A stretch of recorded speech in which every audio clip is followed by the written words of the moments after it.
All right, wonderful. Well, always thrilled to be speaking to our ambassadorial colleagues in Ottawa.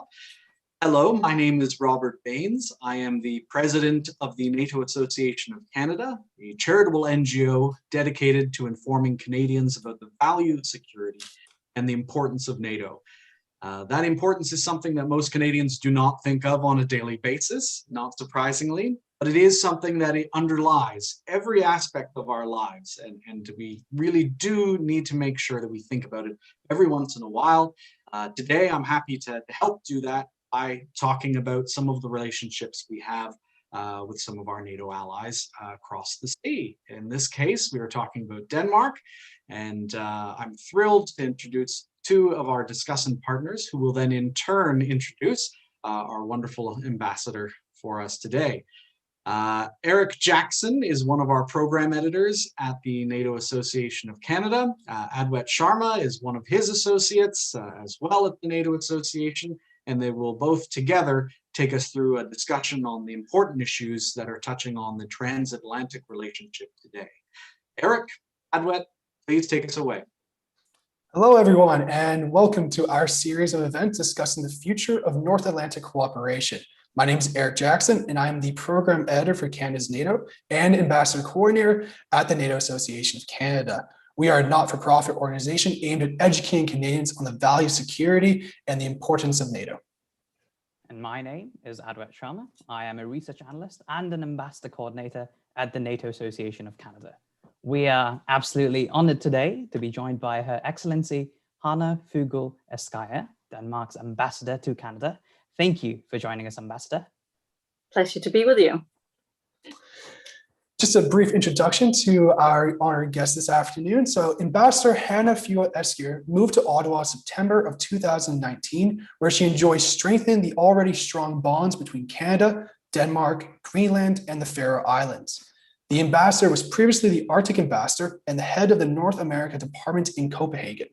Ambassador Eskjær has also been the ambassador to Bangladesh, and for the past 23 years held various Ministry of Foreign Affairs positions throughout the world, including Syria, Prague, New York, and now Canada, working on EU, UN, Middle East, Eastern Europe, Asia, security, development, Indigenous rights, and cultural policies. The ambassador has also worked as a senior policy advisor to the Commissioner for Human Rights and Democracy of the Council of the Baltic Sea States and associate professor at the Institute of Political Science, Copenhagen University. Her Excellency also received the Royal Order of Chivalry, the Knight of the Order of Dannebrog, for her service and contribution to Denmark. After those lengthy introduction, Ambassador, we invite you to begin with some opening remarks before I pass it on to Adwet, who will begin with our questions and discussion. Well, thank you very much, all three of you, for this opportunity to talk on your ambassador speaking series at the NATO Association. I've really been looking forward to these opportunities to highlight some of the great and very important transatlantic issues that we're dealing with every day in cooperation with Canada. And so thank you for this invitation. On the call is also from the Denmark team, Christopher and Asbjørn. Asbjørn is our trainee from the Faroe Islands. You know, the Kingdom of Denmark is composed of three parts: Denmark, Greenland, and Faroe Islands. So it's a whole team Denmark who is with you here today. In my talk, I'll be saying a little bit about the strong collaboration that Denmark and Canada really enjoys on international affairs. I'll also be touching upon Arctic, which is a very important issue for us here in the North. And then I'll jump into some of the transatlantic relationships centered on NATO, but also some of the much more broader range of security challenges. So what keeps us busy? Maybe, Eric, if you just go back to the first one. What keeps us busy here when we look at the cooperation between Canada and Denmark? You know, we have an embassy in Ottawa and we have a consul general in Toronto. And together we are focused on a broad number of issues. I would highlight the importance of multilateralism as the first one. It is so important that we come together to find common solutions to the pressing issues of the world today. And Canada and Denmark are very much in line that it's important that all countries abide by international rules and norms We simply have to follow the rules of the game. We do that in strong cooperation in the UN, and we have very much seen it during the COVID-19 pandemic, that institutions like the World Health Organization was crucial in order to deal with the pandemic. We also seen the UN going in and developing vaccines. We also have the WTO, because trade is also crucial for our wealth and growth. I'll also highlight the alliance of multilateralism, where Canada was one of the countries taking the initiative. The Arctic Council, the EU-Canada cooperation, and then of course NATO. We are so lucky to have this full bouquet of international organizations that kind of keeps us on track. We support Canada's recent efforts by ending arbitrary detentions, and we are among and proud to be among the signatories of the Declaration Against Arbitrary Detention. One of the topics that we've been really busy on during the pandemic has been how to prepare for a green recovery. How can we build back better and greener? And we've developed a very close cooperation with the Natural Resources Canada on energy efficiency. That we can progress in this area is so keen for us to meet our Paris Agreement goals. So this is also a topic I would like to highlight. And this leads me to our trade relations. As I mentioned, we have international organizations to guide us here, but we also have an EU-Canada free trade agreement, which actually has made it so much easier for our companies to trade. I think that most of you would know some of the areas that we work on. Maybe you've had a Carlsberg beer, or you have played with the Lego toys, and they're both Danish products. But some of the more invisible parts are also in the life science. For example, the insulin, which was developed 100 years ago here in Canada and Toronto, and which has been developed by the Danish company Novo Nordisk. You know, diabetes is a growing challenge. So in life science, it's not just the COVID, we have some other illnesses, but that we have to deal with in cooperation across national borders. We also, in the green energy and energy efficiency, are quite busy doing business together. So the last two themes on the slide is what I will focus on a lot during my talk today, and I will do that in the next slide. So the next slide is focusing on the Arctic. This is a key policy area for us. Actually, only 26 kilometers separate Canada and the Kingdom of Denmark, where we are the nearest neighbors in the north. And few people think about that because few people actually have the opportunity to go up north. But through generations, our bonds between our countries have been developed both through family ties, trade ties, cultural ties, and the indigenous ties up in the north. So we share these roots, and therefore it is so important to us. So what are our priorities up in the north? Well, it's very clear, I think, to everybody that the rapid melting sea ice is increasingly making the Arctic waters accessible, turning it from the white Arctic to the blue Arctic. This is creating a lot of challenges and also some opportunities that we have to deal with together. So the starting point for the Kingdom of Denmark when we look at the Arctic is that whatever we do needs to benefit the peoples living in the Arctic. It's not an empty area up there or a museum that tourists can go and visit. 4 million people are living in the Arctic, and with that is the starting point of whatever we do. So we have a very strong interest, and that's a shared interest with Canada, to develop this region so it can be a safe, stable, peaceful, and prosperous region. This has been our goal for a long time, and it was confirmed when the 5 Arctic coastal states met in Greenland in the beautiful UNESCO site called Ilulissat and agreed to the Ilulissat Declaration in 2008. Here it was determined that dialogue, peaceful cooperation, and the rule of law, international law, is the framework for solving any issues that we might have up in the north. So the low tension is our shared goal. And I would point out that it's actually necessary for all other ambitions that we might have in the region. And I believe that we, the Arctic states, we have a special responsibility for ensuring this peace and stability. So what do we do to improve our relations? Well, first of all, we have to recognize that we are important partners. And Canada did that in your Arctic strategy, where you highlighted that you wanted to cultivate and have a closer relation to Denmark and Kingdom of Denmark in the north. And one of, I think, the very strong points that I see both in the Canadian strategy and the Danish strategy is the human dimension. That is the starting point. That is the cornerstone of our strategy. And we are actually in the process of developing a new strategy together with our colleagues in Greenland and Faroe Islands. And that human dimension will still be a cornerstone.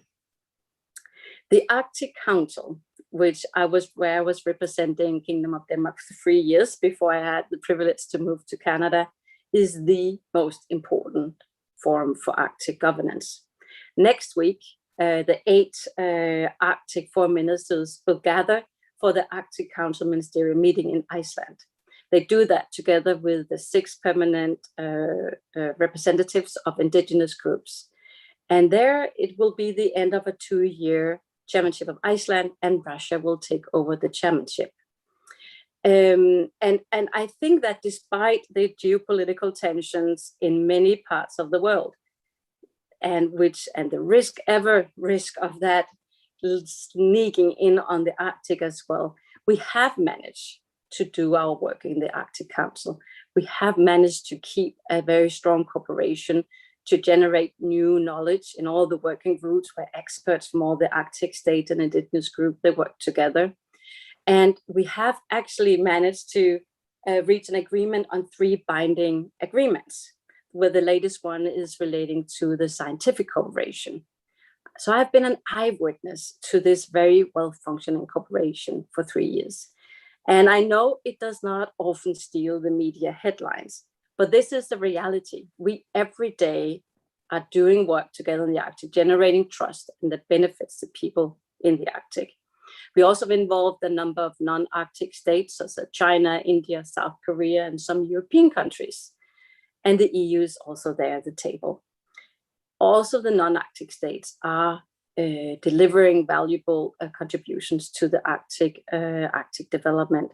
We need a lot of data. We need a lot of knowledge of what's going on because things are moving fast in the Arctic. And I think one of the important reasons why we, despite the events in Crimea and despite geopolitical tension elsewhere, we have been able to continue this work is because the mandate of the Arctic Council is that we don't deal with hard security. And I think that is a very important recipe for continuous good cooperation. But of course, the Arctic is not immune to the geopolitical tensions, which is still mounting. We don't need to be naive.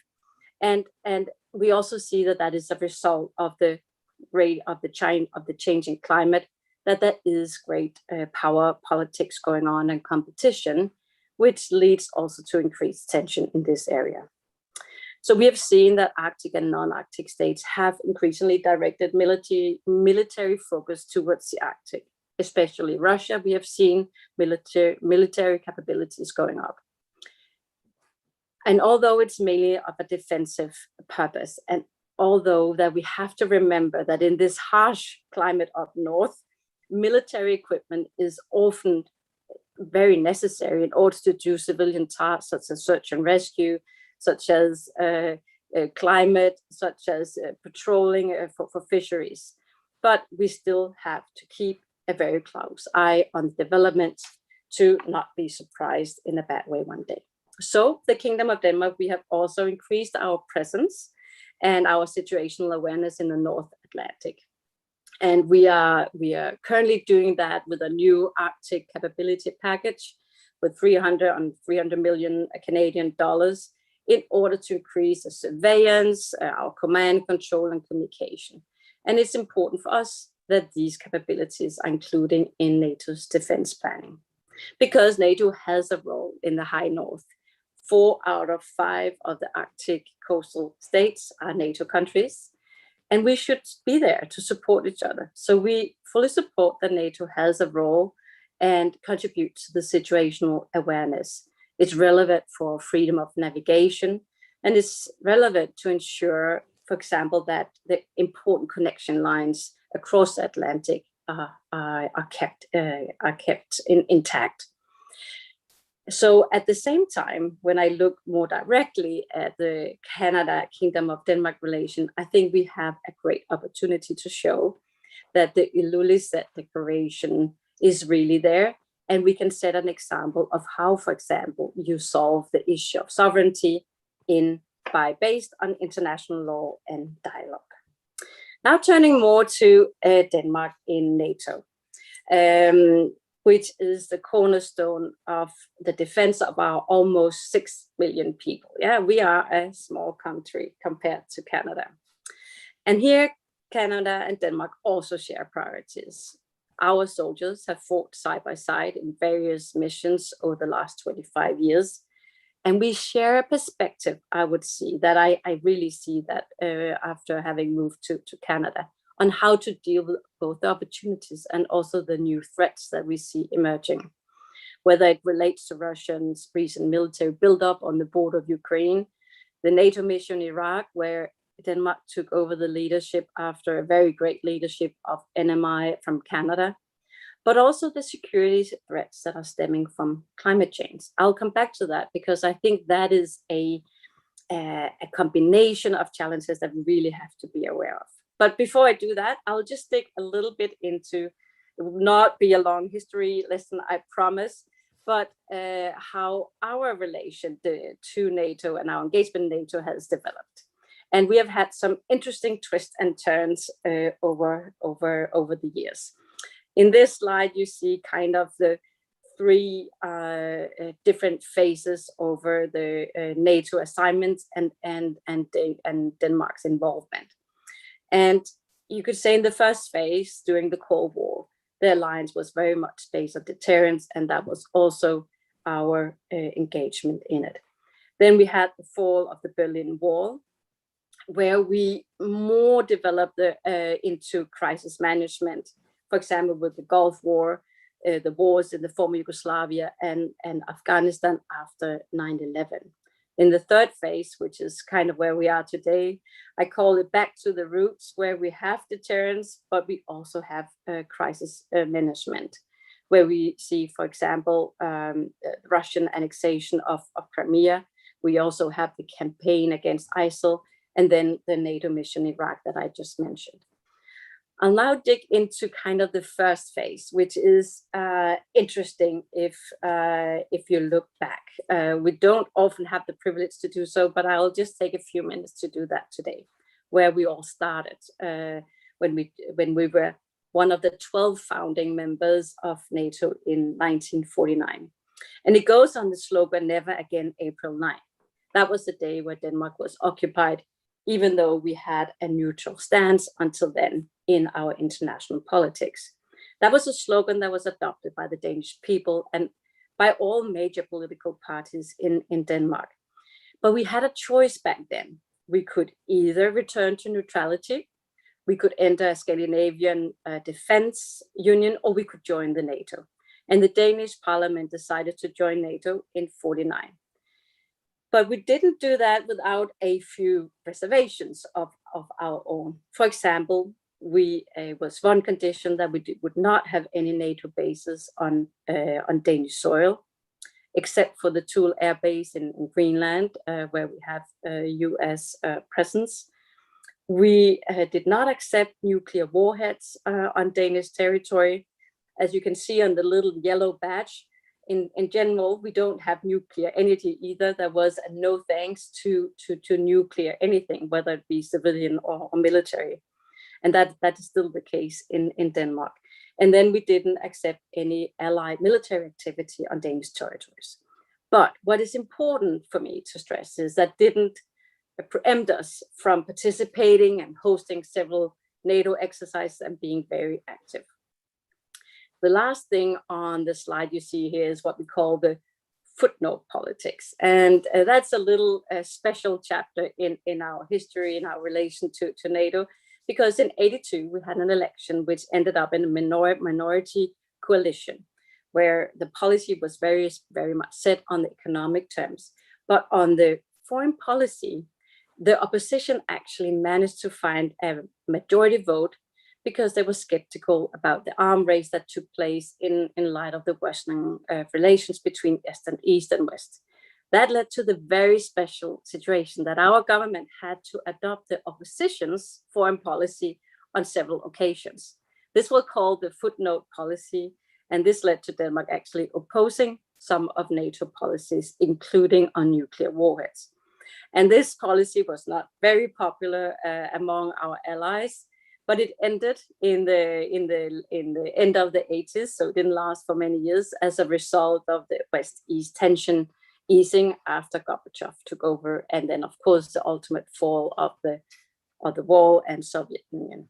So at that point, we entered into what you call the second phase, which I have on the next slide, which we kind of get the headline crisis management. Here we saw that that the Danish foreign policy took a U-turn as a response to the fall of the Soviet Union. We went in and took a much more active role with the long-term goal of realizing peace and democracy in Europe after the end of the Cold War. For NATO also, a lot of things changed. NATO no longer had an official enemy, and we were cooperating with the East to a large degree. One of the first examples that I'll mention about this change in foreign policy was with regard to the Baltic states, our neighbors to the East. We were the first country to reestablish diplomatic relations with the Baltic states, Estonia, Latvia, and Lithuania. And we were very strong advocate for the Baltic states to actually get NATO membership, and they got that in the early 2000s. So we have also in this period supported NATO's increasing focus on the non-Article 5 tasks. We see that when UN and NATO had a strong cooperation in the Balkans, and we also where we were sending, where we joined the UN peacekeeping mission in Croatia, and again in the end of the 90s in Serbia.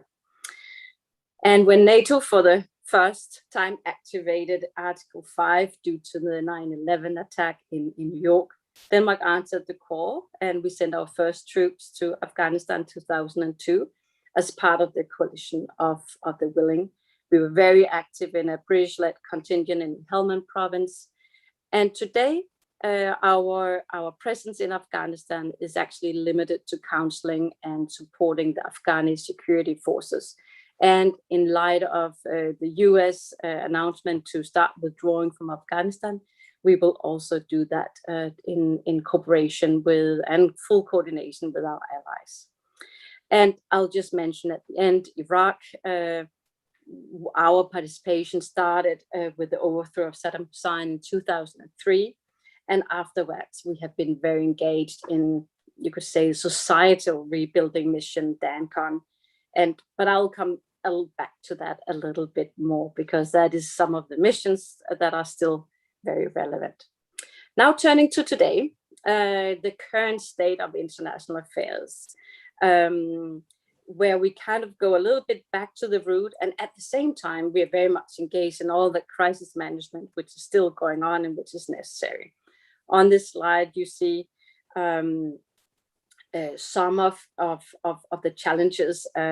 I'm sorry you don't see the geography of Canada and US, but I think you know that quite well. So on this slide, I focused more on the European NATO countries instead, just to put that on the mindset of all of you taking part in the discussion today.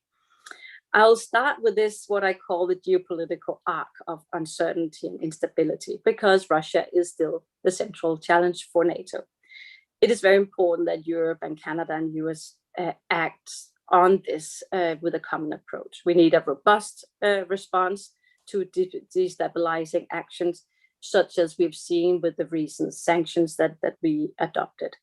And at the same time, we need to keep the door open for important dialogue, and we need to avoid unnecessary escalation and unintended military incidents. I think that is a key point for us when we go into the two-pointed approach to Russia.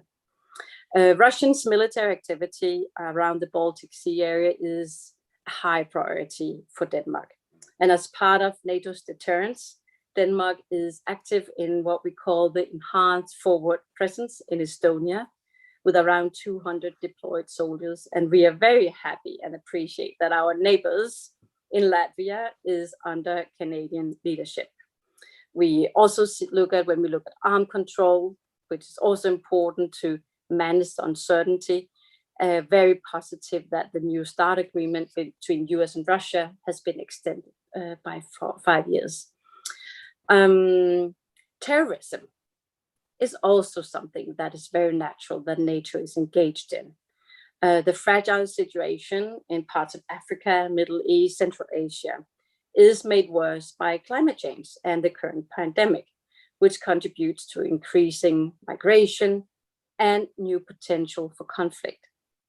And this gives good, you could say, growth conditions for some terrorist organizations. Therefore, Denmark participated actively in the war in Afghanistan with exactly the strategic objective of ensuring that Afghanistan could be a safe haven, not be a safe haven to terrorists. And we also wanted to contribute to the regional stability. And what our military did in Afghanistan throughout the last 20 years was very much building the capacity of the Afghan National Army and police. We've also been engaged in the reconstruction and development, but there have been combat operations as well. It's a very mixed, you could say, mission that has been in Afghanistan. During this war, Denmark has lost more soldiers than any other allied country based on our per capita. So, of course, at this point where we all want to see the conflict end, both for the people in Afghanistan, for the regional stability, but also for the safety of our troops, it is so important that the achievement that we made through this common engagement, that Al-Qaeda does not any longer pose the same international threat as it did 20 years ago. We don't want to lose that. And we, of course, should do that because it's important for the region, but also out of respect for the sacrifices made. So at this point, consultation and coordination between our allies is so important. We went in this together, we adapted our mission together, and it's so important that we also do with the withdrawal together. Denmark has also participated actively in the international coalition against ISIL since 2014. And despite the fact that ISIL has lost control over its physical territory, you could say, we believe that the group still poses a real threat, regionals, as well as against Danish and international security, since ISIL still recruits and inspires Western citizens. It seems that ISIL is increasingly resorting to terrorist attacks outside of Iraq and Syria, and hence could pose a more direct threat to our population. So we have therefore continued with the combat ISIL, and we are currently leading the NATO mission in Iraq, the NMI that I mentioned in the beginning. And we are very thankful for the Canadian leadership of NMI in Iraq. Your Canadian forces have really solved an important task during very difficult circumstances, both on the ground, but also with the pandemic. So we had a very close cooperation with Canada and a very smooth handover of the command at the end of 2020. And we are very proud to lead this important mission now. And we know that it is supporting the Iraqis with creating a legitimate and responsible security sector. This is an important task. It's not an easy task, but it's a very important task. I'll now turn to the third theme on the slide. It's a very different kind of play on the international scene, which is China. China's emergence on the global stage really presents very interesting opportunities, but also some really real challenges. China is an important partner in areas, for example, such as climate change, which is a key priority for us. But at the same time, China is also a competitor and a systemic rival. We have seen that in the EU strategy on China, but also here in Canada, I see that nuanced approach to China. So of course, it's important that China is not perceived as an enemy. On the contrary, but we should not be naive, but we should be realistic about what are the changing power structures going on in the global arena, and how does China's increasing influence and also military capability, how is that impacting our interests and our values? We have seen some changes when we look at cyberspace, and that NATO must assess. It's also important that when we look at the approach to critical infrastructure and supply chains going forward. So we need to do that in coordination among allies, but also in a close dialogue with China. And talking about China and being here with you in Canada, I also really want to express Denmark's full support of our government to the immediate release of the two Michaels who have been arbitrarily detained in China for more than 2 years. We are also standing with you on this one. The last one on this slide is financing. So it relates to money and how we finance all the things that I just mentioned. So as I said, and as I think you have felt and seen during my presentation, NATO and the transatlantic bond is the cornerstone of our collective security. And that Denmark is a reliable ally. We contribute to security and partners around the world. And we do agree with the need of a fair burden sharing in NATO. And I see that Europe is stepping up. By 2023, the Danish defense budget will increase to 1.5% of GDP. And the Danish defense budget is allocated in what we call a multi-year political agreements, and has very broad support from across the political spectrum. So there's full agreement in Denmark on this trend. And our next defense agreement in 2024 will have the defense investment pledge from the NATO summit in Wales as its premise. But I think it's important to underline that the contribution to our collective security cannot be measured just in dollars.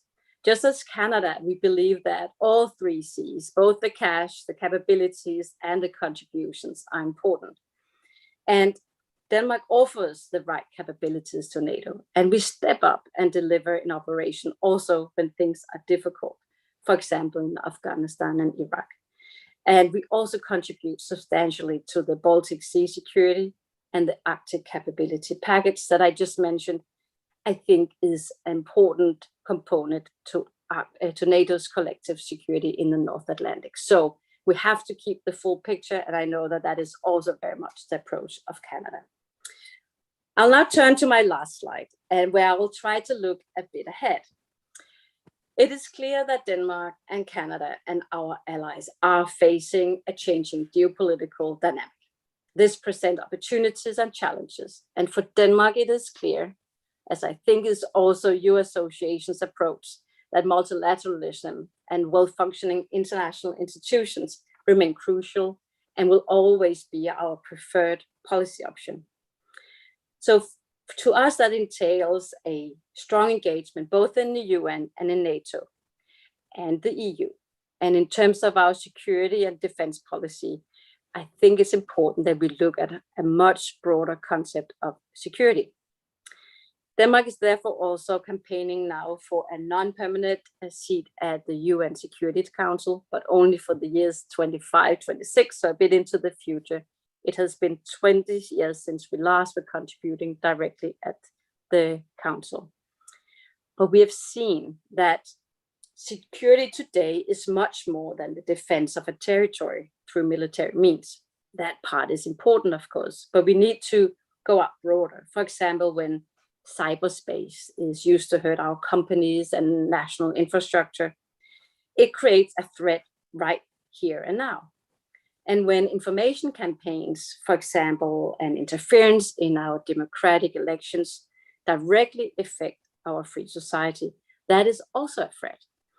And what is common with such threats is that they cannot be met by traditional military capabilities. Therefore, we need to consider security in a broader light. I'll give one such example to kind of end my presentation, and that is climate change. I've mentioned it many times during my talk, but I'll just finish up by focusing directly on that. That is a key priority for the Danish government, to have a clear global fight against climate change.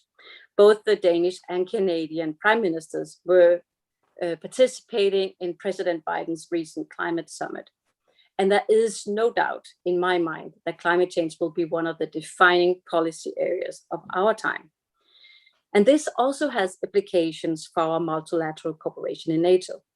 NATO must become better at understanding and, if possible, addressing the security implication of climate change. How is climate change linked to migration, to terrorism, to conflict, to instability, all the areas that you see on this slide? Climate change has an impact on all of them.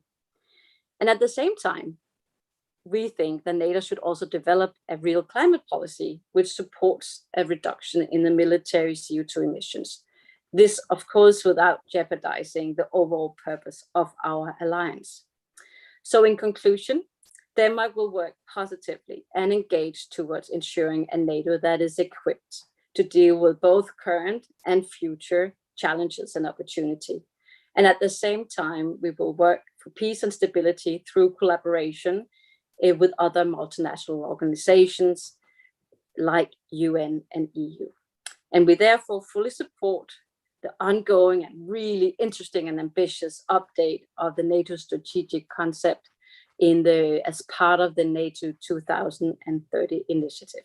That will be one of the main topics at the NATO summit that is taking place next month. So I will follow that with great interest, as I'm sure that many of you on the event will do as well. So thank you very much. I look forward to our discussion. Thank you, Ambassador, for your in-depth and thorough presentation. You wonderfully touched upon some of the topics we're going to be talking about. So we will, in the interest of time, we're going to have an approximately about 10 minutes of moderated discussion before opening the floor to questions from our live audience. So I do encourage our live viewers to submit your questions so we can get to them as quickly as possible. With that, one of the first things that you talked about, Ambassador, was sort of Denmark and Canada and their multilateral relationship, whether it be through trade, through our soldiers fighting together. What would you say that needs to be done in this ever-changing landscape to preserve these ties for the future? Well, I think it's very important that we take nothing for granted. I think we have seen that throughout some of the crises I've mentioned, but also just in our normal life. If you take things for granted, you don't cultivate it, you don't pay attention, then you risk suddenly not having the strong foundation when you need it. So Denmark and Canada are really like-minded. We share values, we share approach to how to solve things together. So I think we simply have to nurture that bilateral relations, both directly, like, for example, we do on energy cooperation and climate change, but also in multilateral fora. So really go ahead and pay attention and be very creative, finding concrete ways of working together. I think that is important for us to not just focus on the here and now conflicts, but also look into the future and the longer term. What can we do now to prevent potential problems to arise? So that would be my focus area. Thank you, Ambassador. That's a wonderful point, because we have to always make sure that we are moving forward together to solve sort of things that we share in value, as we do between our two countries. We do share a lot in common. And sort of like, speaking of mutual concerns, and you touched on this a lot in the presentation, I'm hoping we kind of dive more deeply into it. And specifically, given the increase in global interest within the Arctic region, what would you say is the best way forward in addressing these rising concerns and security for Canada and Denmark specifically to move forward and address them? And you spoke a lot about the Arctic Council. Is that the best way to move forward and deal with these security concerns, or are there other ways in which Denmark and Canada can work together? I think it's a very important arena to really build cooperation. And every time our experts meet in these working groups, it is a confidence building measure. You know, we create knowledge together. We kind of make a puzzle of different important parts of what's going on climate-wise, what's going on our biodiversity. So this confidence building cooperation, I think is important. Then I also think we should not be naive and it's just pink and glossy, all of it. We have to develop, I think, specific mechanisms to avoid misunderstandings, to make sure that if we have military incidents, we have communications challenges to deal with it. So I think that would need to take place in parallel, since the Arctic Council is not dealing with hard security. But when you look at search and rescue, it is our Coast Guards working on this together with a lot of civilian stakeholders. So we already have a direct link to people who are engaged in security matters, but who could save people's life up there. You know, it takes a long time to get to people, and people they are in trouble very quickly up in the north. So we need to have clear communication lines and you know, a mutual trust to do so. And one last thing I would point to is data. The more knowledge we have, the more we are able to avoid misunderstandings. So creating this data set together, I think that's, again, something Canada and Denmark can promote together. Thank you very much, Ambassador. Certainly maintaining, not only setting up, but also maintaining those communication lines is as imperative a task. And in that regard, one of the things you touched upon was the 3 Cs that you talked about in your presentation. And with regards to that, there has been a certain change, or should I say reduction, if I may be frank enough, in US leadership in the global stage in the past 4 years. Do you think this has affected Europe's relationship with their North American NATO allies? And in particular, what would you say the impact of this has been on Denmark and Canada's relationship? Well, I don't think it's a secret that it has been a little bumpy, and sometimes we didn't really know what was going to happen. But I think we have never, ever been in doubt of the strong transatlantic relations and the Article 5. And when I look back and Canada and Denmark relations, as you mentioned, I think it has only grown stronger.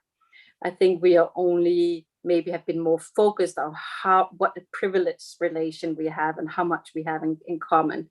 But I think we all appreciate the strong and positive leadership that we've seen of the current US administration, you know, and we look forward to the NATO summit. But the signals that have been sent regarding NATO and the importance of the transatlantic security alliance has been very useful, but very much also, for example, to the World Health Organization in the middle of a pandemic, so that the US was back on track and is again financing this crucial organization.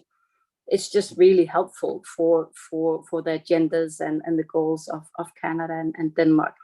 But I don't, you know, this is such a strong relations that no matter you see a little bit of rhetoric going one on the other direction, I don't think anything can really change that. Certainly, it's certainly really important to maintain those relationships, even when things that outside of our 2 countries' control might impact that. And there are a lot of things that are sort of outside the control of our countries, and specifically, sort of like as with any sort of country.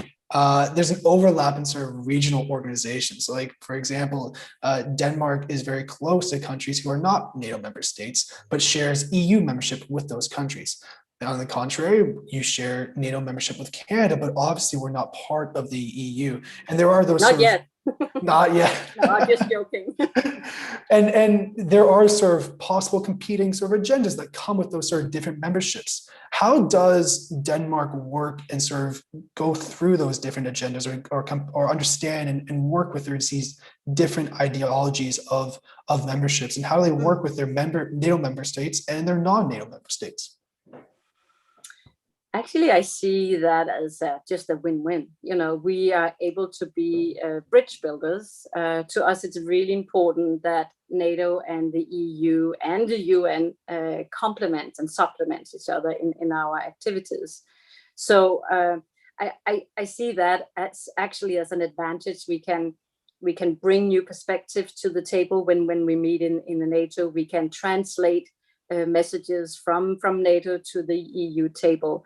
So this kind of bridge building role, I think is important, and we enjoy that you are part of G7 and G20, for example, and you have a very strong NORAD, set up with the US. If we always just sat around the same table, we might be blind to some of the angles. And for example, in the Arctic, Denmark is the only country who is a member of, I think it's all 6 fora where we discuss Arctic policy. And I see it as a huge advantage that we are able to bring knowledge and perspective from one organization to another. So that doesn't worry me, actually. That is reassuring to hear, Ambassador, certainly. And speaking of, international organizations all around, of course, we must ask you a question about NATO, indubitably. And I think this is something that we always ask, and that is that in times of peace, we, who are dedicated to the rules-based international order, how can we reaffirm that we are willing to stand up for multilateralism, not only on a global stage, but domestically, growing sort of support from our populaces? What would be your suggestions in this regard? Well, I think we have to be good at telling the good stories. And I think events that you're like the ones you're hosting today and the work that you do is so important, where you bring the big abstract global both solutions but also threats directly into people's rooms and into their life and connect it to their daily life. That is extremely important.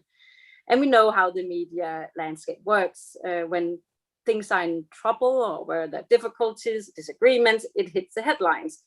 When we have a smooth operation and we are fully in agreement with whatever declaration or whatever mission we're going on, it doesn't hit the headlines. So how are we able to tell the good stories and make them hit the front page of the media? I think that is an area where we could actually step up and be a little smarter to bring those stories to the forefront. And then again, not taking things for granted.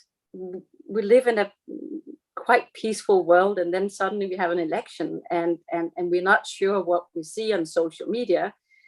So in times of peace, we have to prepare us for this. And so I think these kind of situations, which is not far away in Afghanistan or Iraq, but just right here at your voting ballot, I think that makes a real impact on a lot of people's life and make them realize, gosh, maybe we have to be very thankful for the organization to make sure that we can usually live a quite peaceful life where it's a rule of the law that is guiding our international relations and the values that base our policy choices. So a bit of awareness raising, media work, and then bringing it closer to people's life. I think that is part of the recipe, at least.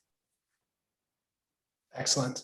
Now we have a number of really sort of interesting questions coming from the live audience. So I want to ask one final question before we turn over to the live audience. And this is going to be a bit of a tad informal question. But without a doubt, you've had a very sort of exciting career. So from Bangladesh to New York and now Canada, you've really sort of traveled the world and sort of seen it all as a member of Denmark's Foreign Service. So what would you say are some of the notable highlights of your career? And what do you consider to be your greatest achievement so far? Well, I think I've been privileged person to live in so many wonderful countries and cultures, and it's amazing what you're able to do when you work directly and are engaged in people's own direct challenges. When you talk about achievements, I think that the biggest achievement is that I actually survived 3 terrorist attacks that I was right in the middle, both in London, New York, 9/11, and in Dhaka, Bangladesh. And at the same time, because you could become a very cynical person after having the terror directly into your face. But I have kept the optimism and the very, very strong belief in human cooperation, that we're able to really do wonderful things together if we put aside images of enemies, but actually really try to see what does it other people want, what is in their interest, and then try to direct our policies based on that. So not becoming too cynical despite these things, but still enjoying all the wonders of a new posting like the one I'm having in Canada with my family at the moment. I think that is an achievement to be able to be a good diplomat. Thank you so much. And it's certainly inspiring to hear that you survived 3 terrorist attacks, and we're very thankful for you to be here today despite that. And it's certainly very important to keep in the context of they're everyone's people, and we have to understand that everyone has the capacity for good and understanding that. But with that, we'll bring our moderated discussion to a close. Thank you so much for all your insights and your wonderful comments. We'll now turn it over to Adwit, and we'll start off by asking the first question from the live audience. Thank you very much, Eric. The first question that I have here for you, Ambassador, is does Denmark support the European Union's effort to form a European Defence Union? To what extent do you think this would create a dichotomy with NATO allied operations on the continent? Thank you for this question. And actually, that is highlighting another one of our very unique twists and turns in Denmark. You know, I talked about the footnote policy. Towards the EU, we also have a number of exceptions where we are not directly involved. And one of them, and that was decided in a public referendum involving all Danish people who could vote. And one of them is that we have an exception on defense policy in the EU. So we are not directly involved in this part of the EU policy. But I do believe that it's important that we step up and take a responsibility, both as European actors and as NATO allies. So as long as the EU and NATO can supplement each other, I think we need all hands on deck and actually to solve, you remember, that whole arc of instability and uncertainty. I don't think just one organization can do that on its own. Definitely, I see the EU having comparative advantages in dealing with some of the challenges. Thank you very much. Our next question is more of a question on the topic of China. So what is Denmark's position on Chinese investment given recent law on screening foreign investment and report by Politiken that US asked if it uses equipment made by Chinese manufacturers, i.e. Huawei? I think this is a very important area where we should be very conscious and not be very naive. I don't think it relates to one specific country, so I don't see that as a China question. Actually, I know that often the media it's relating to China, but I think it's important to have very strict and good and clear screening mechanisms for strategic investments. So it doesn't come as a surprise for the investors. It doesn't come as a surprise of the project owner in one of our countries. And we are developing such screening mechanisms in Denmark at the moment. And we are seeking inspiration from the mechanisms and the approach that you have here in Canada. It's not an easy fix. It's complicated. What is strategic? What is the screening mechanisms? How much do we actually know about the ownership of a specific company? Because there could be sub companies. It can be sold. We have seen that in some of the mining projects up in the north. So I think it's something we just need to be very transparent about. So we don't create any monsters, but we have very transparent and clear screening mechanisms. So I'm very pro. Thank you very much, Ambassador. The next question that I have for you is, what is Denmark's position on Canada's territorial claim to the Northwest Passage, which has been contested by other Arctic nations like the United States? I don't think I'll go in directly to the US, Canada reading of the Free Passage, but I think that the freedom of navigation is, of course, very important. Also, when you look to the Arctic. We look at a lot of the challenges combined with the climate change, but we also will see a new opportunities for a sea passage up north, where you can save maybe 40% of the route that most of our containers are now sailed by. But we need to keep the rule of law, and we have a very good international legislation in this area, and maybe just to point to one area where we have really taken a responsibility and looked into the future is the issue of commercial fishing in the high north. The Arctic coastal states agreed that we would not start commercial fishing up there unless it was regulated by international law of the sea, and we had a clear understanding on how this commercial fishing should take place. And that didn't just involve us, the Arctic coastal states. We also invited some of the big fishing nations so we can do this in an orderly manner. So taking the rule of the law also to the freedom of navigation, to the fisheries, to how we solve, for example, a questioner like Hans Ø. We have a very good legal foundation to do that, combined with a direct and trust-based dialogue between the Kingdom of Denmark. I think we will be able to show the world that even sovereignty issues like Hans Ø, like how we navigate the free passage, we will be able to regulate that and find good agreements on that as well. Excellent. That's good. So it's really is a very interesting story, because that is the next sphere of sort of state cooperation and dialogue, really, is the Arctic region. We have a few more questions, and I am sort of conscious of time, so we want to make sure we try to get to as many questions as possible. So the next question is, in the face of persistent present threats, both physical and in cyberspace, is it enough for Denmark to have a gradual approach to reaching 2% of defense spending over a multi-decade process? I think I'll go back to the 3 C's. One is the cash, which is the level of our GDP. We have seen a strong upgoing trend leading towards 1.5, but that's not enough. We need to make sure that we spend it right, that that the investments we do are coordinated, so we have the right capabilities in every single threat we need to face.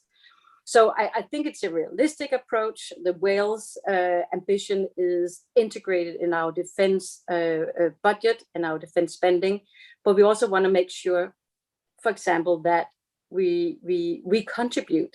So we have a good surveillance capacity up in the north. For example, the latest capability package, we invested in a lot of long-ranging drones to create that strong images and surveillance up north, where it's difficult for our people to go. We need to use new technology. So it's also not just about a question of money, but also investing it right and having the right capabilities also in the more difficult regions like up in the north. So I think we have a realistic approach, and I think we are in this together, and we have to step up in Europe, and I think we have done so. Thank you very much, Ambassador. In the interest of time, again, I think we can perhaps squeeze in one final question. And this is to do with Britain and the EU. And of course, you already know what this is going to be about. But they've been embroiled in a post-Brexit dispute, how fitting, over the North Sea fisheries, which it has prompted armed vessel deployments. What do you think Denmark's strategic response would be? And do you think Denmark is willing to take a more proactive mediating role? Well, we have a very, very close relations to our friends in the UK, and our guys have been fishing together in the same waters for generations. So I'm sure that, again, our response would be very much on finding peaceful solutions to getting good fish on the table of all of our customers. So I really don't see that would be an area where I would see the high risk. So I don't think we should turn our attention away from where I see the larger challenges and larger threats, which are maybe a little less tangible, but rather UK being a very strong ally, Brexit or non-Brexit. I believe that peaceful solutions would be a very easy fix in such situations. Certainly. Looks like that's all we have time for. We would like to convey our sincerest thanks to you, Ambassador, to your colleague Christopher, for helping us, putting all this together and for agreeing to have this conversation. And of course, for your thoughtful and insightful remarks. With that, I will now pass it on to our President, Robert Baines, for some final remarks. Thank you so much, Adwet. Ambassador, I'm sure you'll join me in thanking Eric and Adwet for a wonderful conversation, and your presentation was just stellar, being able to block the history of Denmark and NATO into those 3 slots, which really articulated the different events and the changing dynamic that we have to deal with, and your the fact that you dwelled on problem solving and the multilateral element of NATO is bouquet, as you said. I love that, the bouquet of institutions of the rules-based international order. That's really what we're trying to work towards, and making sure that Canadians have an appreciation for that bouquet, as it were. And I can't help but talking about these fishery problems, mention Hans Island once again. And the fact that, it hasn't been without some controversy, but the greatest controversy is usually who is leaving what bottle of alcohol, whether it's a Minister of Defense or Foreign Affairs or Chief of Defense Staff. So hopefully that will be the same kind of relationship we have on any disagreements. And again, that's the ability to kind of quarantine different disagreements. If we've got various things that we have some issues on, we can always put those aside in the more zero-sum interest of the greater good. And you've articulated it wonderfully. Thank you so much, Ambassador. And we can't wait to do a real event with you. And for those of you watching, I hope you will join us as we continue these discussions with other NATO ambassadors and NATO partner ambassadors. Please do subscribe to our YouTube channel, NATO Canada, and keep in touch throughout Facebook, LinkedIn, Twitter, and Instagram so that you can keep being part of that conversation. Really important. So keep involved and tell a friend. Ambassador, Adwet, Eric, thanks so much, and have a great day to everyone. Thank you. Thank you for having me today.